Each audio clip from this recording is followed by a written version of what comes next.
So here are some fun ways, 3 different ways that I, here are 3 different ways that I,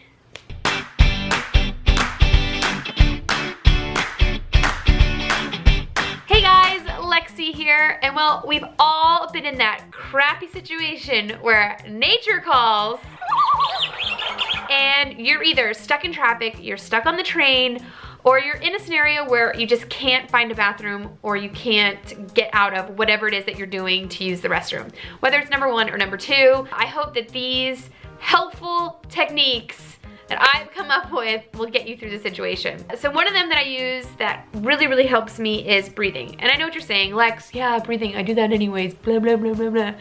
It's not that kind of breathing, just where you like inhale, exhale, whatever. It's actually counting out the numbers in your head. So for me, for whatever reason, my lucky number is between 3 and 4, and I take in 3 seconds of inhale and I count it like 1, 2, 3, and then 6 seconds of exhale out. 1, 2, 3, 4, 5, 6. I do that, and that kind of just like helps me relax my body. My mind's not going into panic mode, and it kind of helps my mind overcome my body, my physical body. And usually when I do that for a little bit, it helps just everything, and then before I know it, I'm able to get out and go find a bathroom and figure it out. So the breathing technique really is super helpul, and just staying in your mind and counting the numbers and concentrating on those numbers. For whatever reason, it just helps.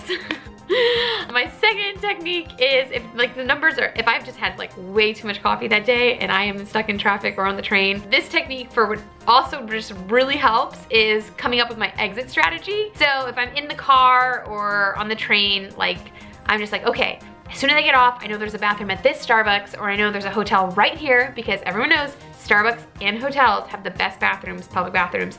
So that's just another little side tip from me to you. They have the best bathrooms, pretty clean. And so that's kind of what I think. I'm like, okay, I'll take the stairs. I won't take the elevator, because then that's like extra wait time. And so I'll just kind of figure out my exit strategy, right? And like, I kind of know, they also have great apps too, where it'll help you find all the public bathrooms and it'll rate them from cleanliness. So just kind of like knowing if you're like have a normal everyday commute, knowing where those bathrooms are along the way, super helpful. Just coming up with that exit strategy for wherever you are. And for whatever reason, it just gets you in your mind thinking about something else other than what's rumbling in your tummy. My next one is like, I literally call it the worst case scenario technique, and it's literally the worst case scenario. What is the worst case scenario? We've all done it. We've all pooped our pants at some point in our life. Whether you were a baby and you've done it again in adolescence, everyone has a good poop their pants story.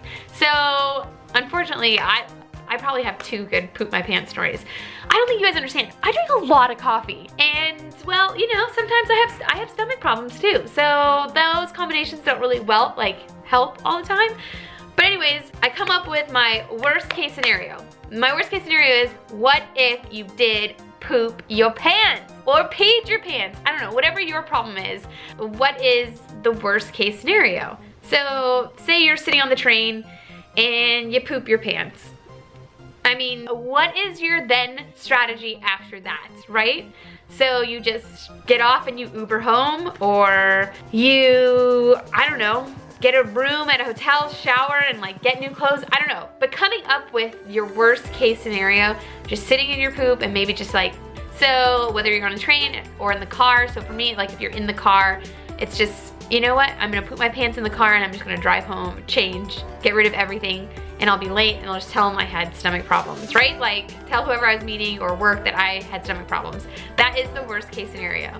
So I feel like sometimes when you just think out the worst case scenario, and if you have come up with a plan for how to solve the worst case scenario, things are just not that shitty anymore. But I think people need to be a little bit more relaxed on being so hard on themselves if they have stomach problems. And I don't mean just like stomach problems like there's something wrong with your stomach. I just mean like for those mornings that you did have too much coffee and you know, you need to use the bathroom. So I think we just need to be a little bit more relaxed on ourselves and people around us, because you never know. You know, so you could be looking at the person next to you on the train and outside they look good, but internally they could be going, oh my God, I'm gonna poop my pants. This is awful. What's happening? Why isn't the train moving? Are we there yet? Like, you don't know what's happening inside. You know what I mean? So I think we need to be a little bit more just compassionate towards others around us, because like I said, you never know what's happening, what's a rumbling in their tummy. And so those are kind of the 3 techniques that I use that kind of get me through whatever tummy problems I'm having, you know? So I hope that helps, and I hope that helps you guys, especially, you know, with all the holidays coming up, and as we begin to eat more and more during the holidays, and then you have your coffee the next day, and then you head into work. You know, there's a lot that's gonna be happening in the digestive system. So, or you eat something bad at Aunt Edna's, and all of a sudden, nature calls, and you have to find a bathroom. So go ahead and download that app, come up with your exit strategy, locate all the public bathrooms, and be ready for the next time something starts to rumble in your tummy. So I hope this video helps you guys, because you know what? You don't want to end up in your worst case scenario. So I think these are all preventative measures, but you know what? If you do end up in your worst case scenario, I mean, it could be a lot worse, right?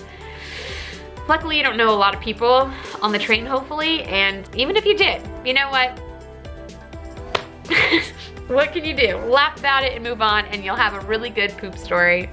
And yeah, I hope that helps you guys, and I'll see you next time. Bye!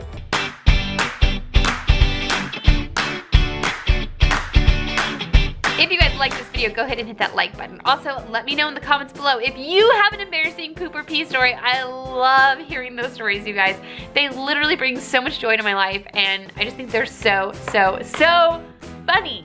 And if you guys haven't subscribed to the channel yet, go ahead and do so, and I'll see you guys in the chat. Bye!